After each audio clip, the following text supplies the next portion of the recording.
Now we're going to look at the relationship between Native American Indians in the late 19th and early 20th century and the national park system. And we're going to begin with the first national park, Yellowstone, right there in the northwestern corner of Wyoming, established as a national park in 1873 during the administration of U.S. Grant. The location of those famous geysers, among other things. Well, it was made into a national park, but there were people living there. The people who lived there were Shoshone.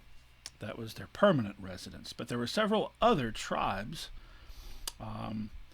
allied for the most part with the Shoshone, or at least friendly to them, who also operated in the area from time to time, seasonal residents, including the Crow, the Bannock, who were close allies of the Shoshone, the Nez Perce, or Nez Perce en français, French for pierced noses, but we'll use the Americanized term Nez Perce, Paiute, and Salish, or Flathead.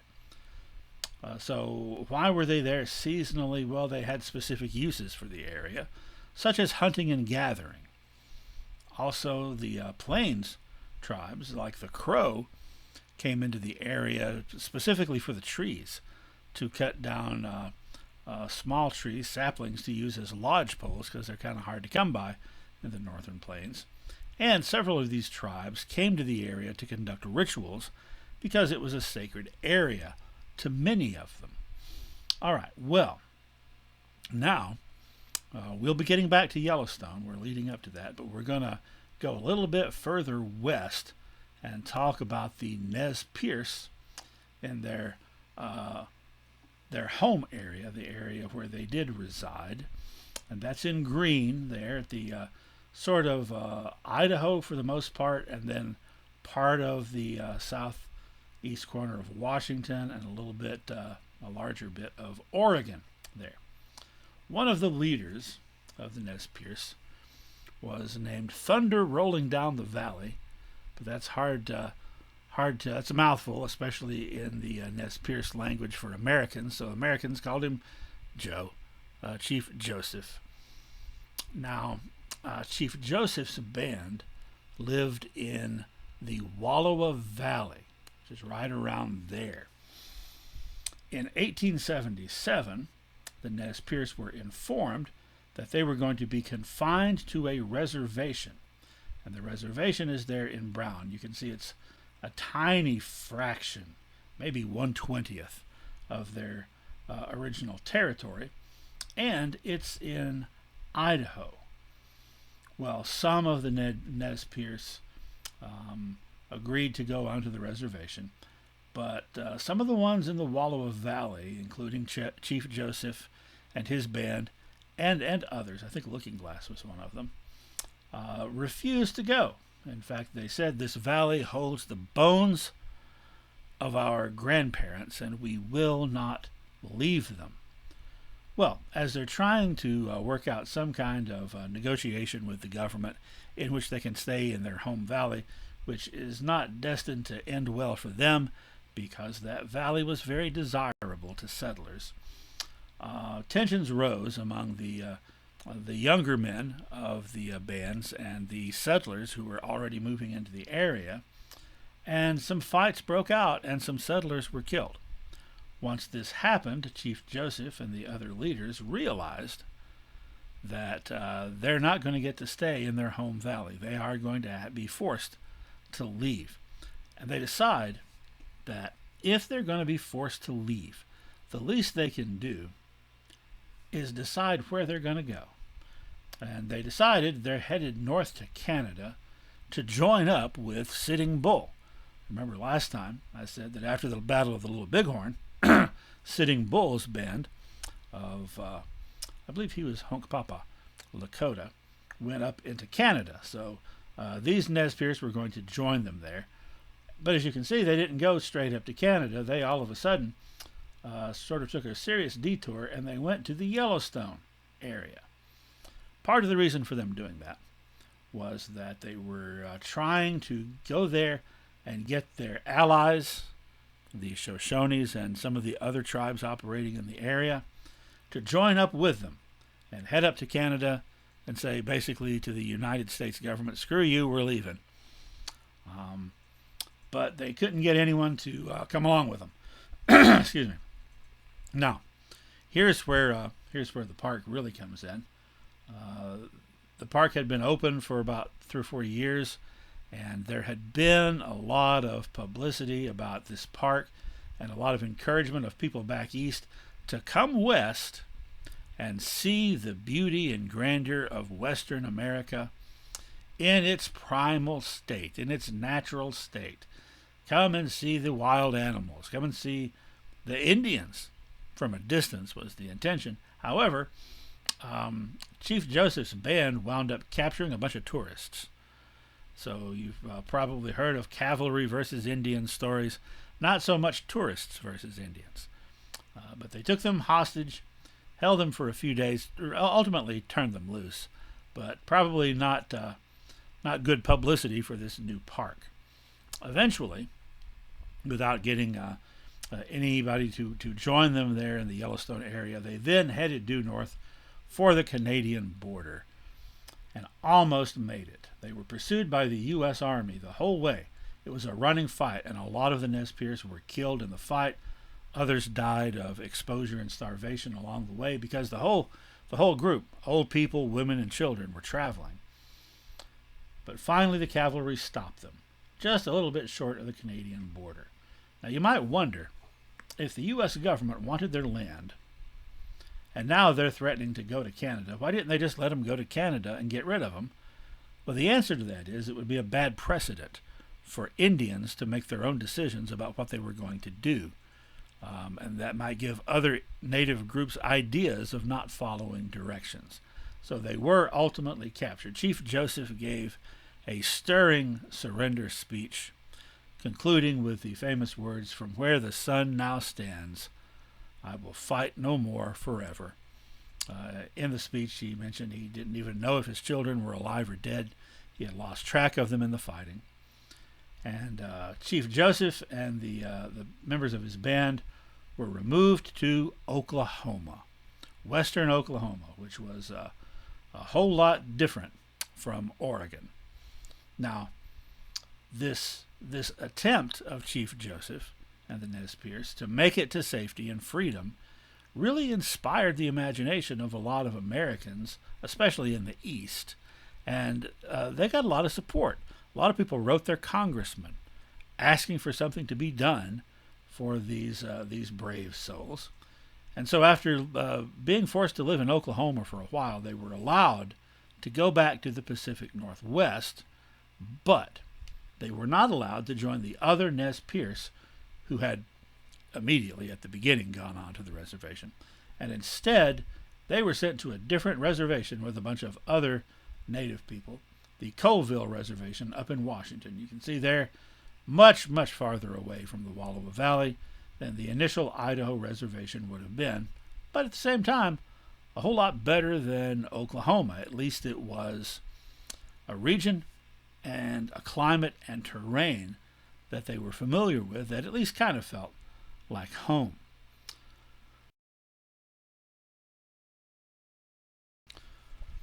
Now remember, the tribe that resided in the Yellowstone area was the Shoshone tribe. And among the tribes who used it seasonally were the Shoshone allies, the Bannocks and the Paiutes.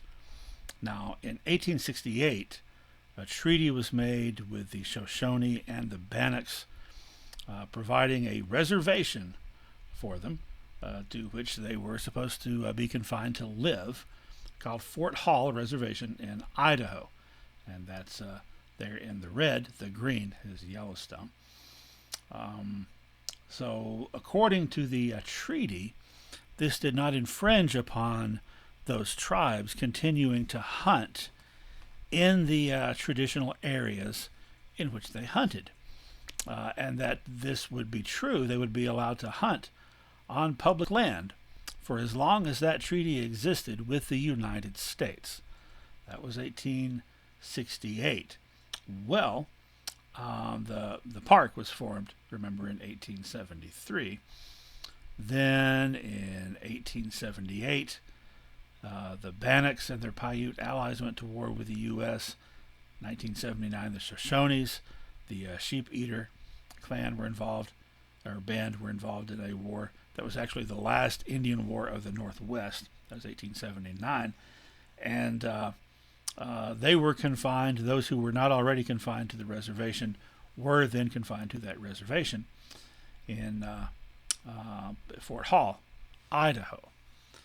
Well, in 1890, Wyoming became a state. Actually, Idaho and Wyoming both became states in 1890. And in 1896, this court case arose. Ward versus Racehorse. Racehorse was a Bannock Indian who lived in Fort Hall, who was caught hunting near the Yellowstone area on public land. Now, the new state of Wyoming had established hunting seasons, and you had to have a hunting license, and you could only hunt during certain times of the year, which is kind of standard, right, for states. But that's not how the Bannock and the Shoshone had done things. Their traditional times of hunting didn't line up with the state of Wyoming, and the treaty had guaranteed them that they could continue hunting in their accustomed manner for as long as the treaty existed. So Racehorse was arrested and fined, essentially for poaching, for hunting out of season. And of course his defense and his lawyer's defense was that he had the treaty right to do that because he had the treaty right to do that. However, when it reached the Supreme Court, the court ruled that treaties are only enforceable if Congress decides to enforce them, which means it's totally up to Congress whether to enforce a treaty or not, even if the U.S. government signed a treaty. Later, I think in 1906, there was a case called Lone Wolf v. Hitchcock that was a Kiowa leader involved in that, in which the court explained that Congress has plenary power over Indians, which is to say they have complete and full power to do whatever they want. And that includes honoring treaties. They can honor them if they want to. If they don't want to, they can not. Now, in the 20th century, the Supreme Court has tended to rule that those treaties have to be honored, but that still doesn't change the fact Congress has plenary power. They can pass a law or change a law anytime they want, and that will affect previous treaties.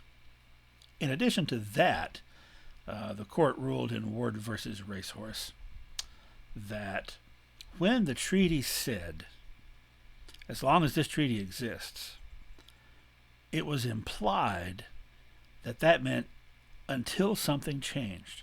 And two things changed. Yellowstone was set aside as a national park.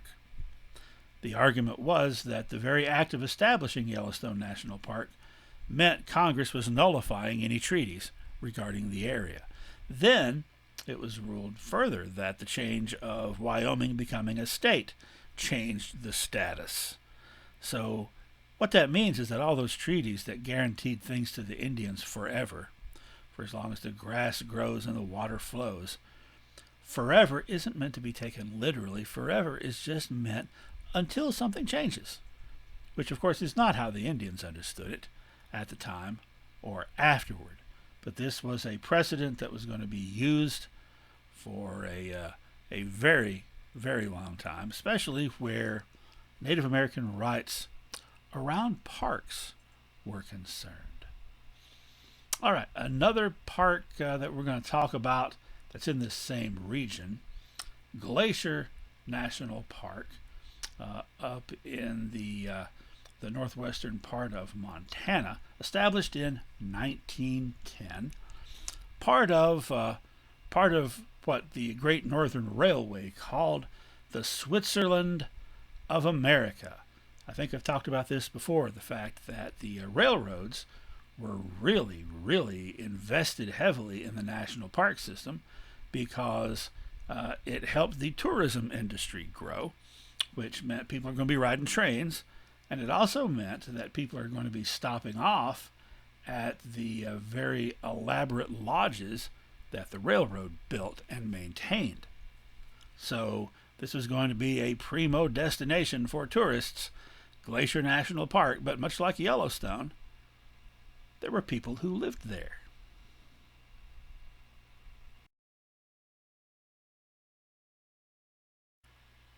The people in this case being the Blackfoot Tribe, which had as its traditional territory the area in green, about 2/3 of which is in Canada, the lower 1/3 in the United States.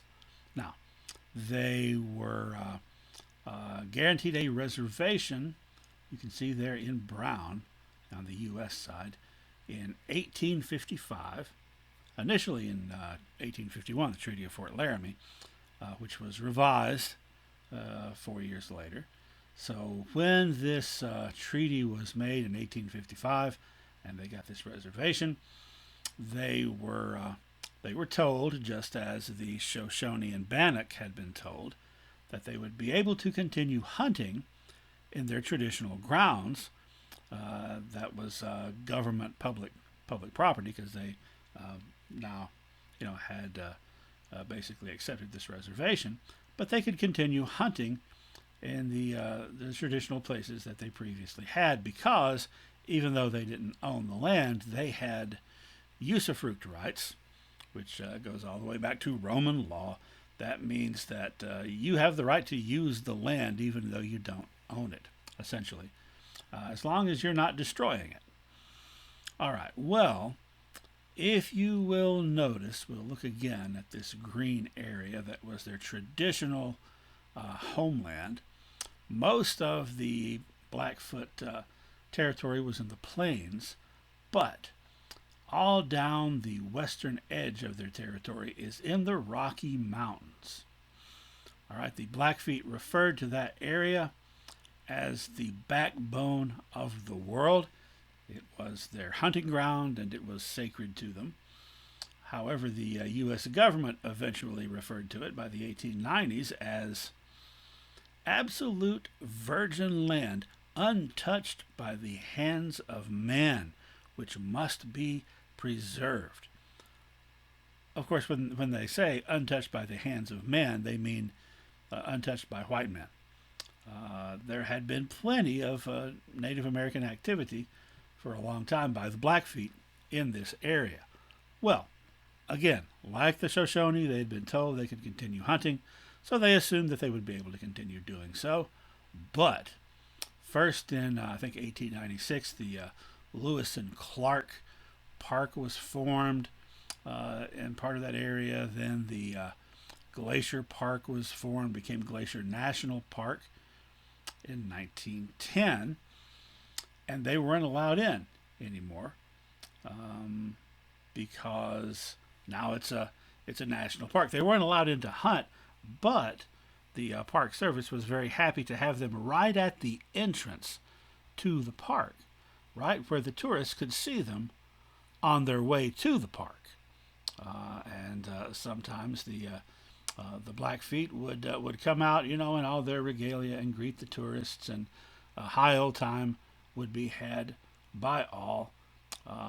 That really played into the idea that you can go and see the Wild West, you can see the Indians, but once you get to the park, you don't have to worry about being bothered with them. Now, ironically, part of the formation of this national park involved making the wilderness more authentic by changing it. So that included killing a large number of coyotes and wolves, because the coyotes and wolves were killing the deer and the elk, and the tourists like to look out the window of the train and see deer and elk, right? So let's get rid of those wolves and coyotes. In fact, they liked looking out the window and seeing elk, but elk weren't from there. So they actually imported elk into the area so that the tourists would have something to look at besides the deer. So this was done, and poaching was taken very seriously. Anyone who was hunting on that area would be in big trouble.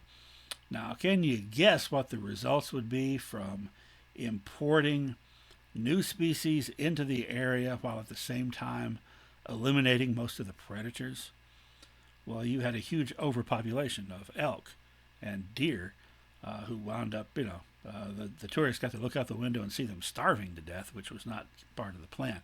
But it's, like I said, it's kind of ironic because it really demonstrates the truth behind the fiction of these parks being areas that are preserved in their natural and authentic state. Well, didn't want wolves and coyotes because the tourists needed to have some wildlife to look at. They needed to also have some Indians to look at, but not in their natural home, not being all impoverished and stuff. Well, the Blackfeet, by the way, the slight difference between the Canadian and U.S. governments at the time, which has kind of like been an echo into the present, is that they're referred to as Blackfoot in Canada and Blackfeet in the U.S. Anyway, the Blackfeet sued the United States for their hunting rights, which they had not relinquished in the 1895 treaty that formed these parks initially. The court ruled, well, I guess maybe you didn't give up your hunting rights, so technically you would still have them, but you haven't used them in 40 years, so they've expired. Also, Ward versus Racehorse was used as a precedent. Long story short, they were not going to be allowed to hunt in Glacier National Park. And the issue's never really been settled. I mean, there are still sometimes demonstrations about this today.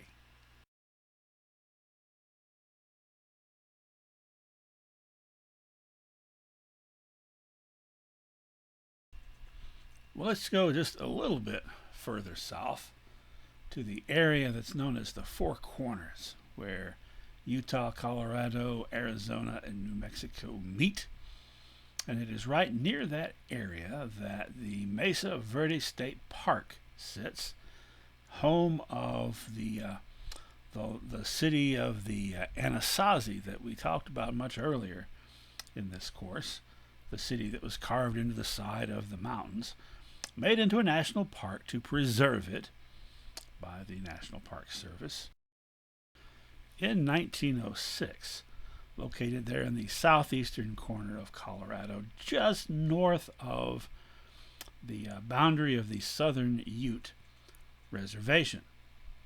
Just north of, but originally actually right there on the reservation, the federal government sort of pressured the Southern Utes to give them the land that the city was on, the site, the archaeological site, in exchange for some other land. Now, the Utes were reluctant to do that because this was some of their best land, and what they were being offered in return wasn't very good land. But, like I said, they were kind of pressured, and so they made the deal, only to find out that the land the government had offered them was land that the Utes already owned. So essentially, they didn't get anything out of it. And the Park Service got a national park where people could come and experience history, actually prehistory, right? There was some conflict between the fact that the Park Service wanted the Utes as far away from the park as they could get them. In the 1980s, there was actually, due to a surveying mishap, a mistake on the part of the federal government. Turns out that the southernmost part of the park was still right there on the boundary of Ute land, and so several Utes set up little businesses to cater to the tourists, including things like giving helicopter rides and little gift shops and stuff, which the Park Service found reprehensible, scaring off the wildlife with the helicopters, and just basically being undignified at the entrance to this park.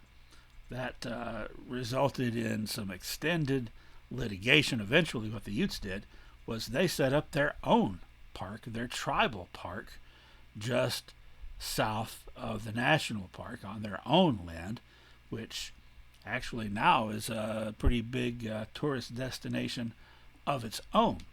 Another issue that arose in the early days, back around the 1920s, is that at the entrance to the Park Service was having Native American dances and rituals and ceremonies to show the tourists who were very fascinated by that sort of thing. But the dances they were doing were not the dances of the Puebloan peoples who had lived in that area, and it was in fact Navajos they had imported in from New Mexico doing the dances. So as one Ute put it, it was the wrong Indians doing the wrong dance in the wrong place. So eventually that stopped. But this has been the sort of relationship that the Park Service and the Southern Utes have had, and it all goes ultimately to show that the government's approach is that Indians are fine in national parks as long as they're dead, as long as they are the ghosts of Indians from long ago that can have this feeling of gravitas and of exotic sort of draws for the tourists. In fact, the national narrative about Native peoples has been for a very long time, and sometimes still continues to be, they are the vanished Americans, that they are peoples from the past, and even when they're still around, they are of the past and are unchanged, or should be, if they're authentic. But for the most part, they need to be vanished.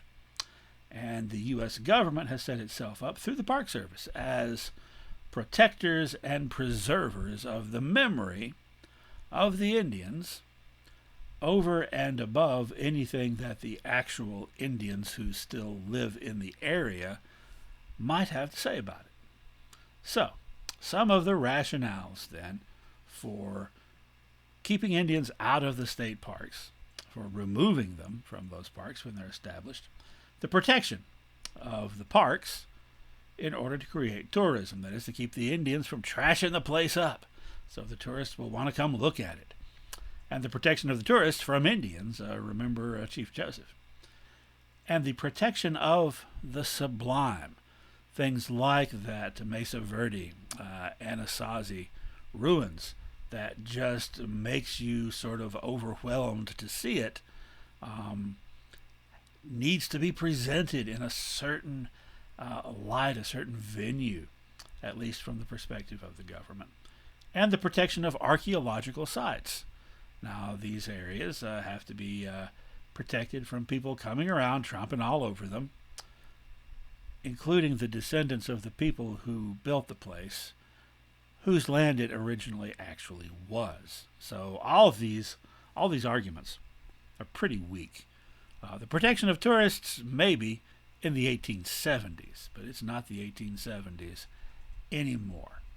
Regardless, when it came to the parks, the Indians had to move on, except when they could be available temporarily at the outskirts of the park to entertain the tourists, because the parks themselves were being repackaged as wild nature, untouched by human hands, so you can't have a bunch of humans running around like they own the place, right? So all of this is, I don't know, it's kind of disheartening when you think about what the mission of the Park Service purports to be, which is the preservation of nature and of history, and yet, there are people involved, people whose home this was, people whose ancestors built this place, who essentially have no rights in how it's administered. Now, 21st century, in some cases, Native peoples are more likely to be consulted about things now than perhaps they used to be, but there's still a long way to go. Now, I have finally this link, which doesn't work because this is a YouTube video that you're watching, to a little documentary, a little short documentary about early days in Glacier Park made back in the 1930s. So I'm going to put that YouTube video on the playlist for this class, so that if you're following along the playlist, you can take a look at it.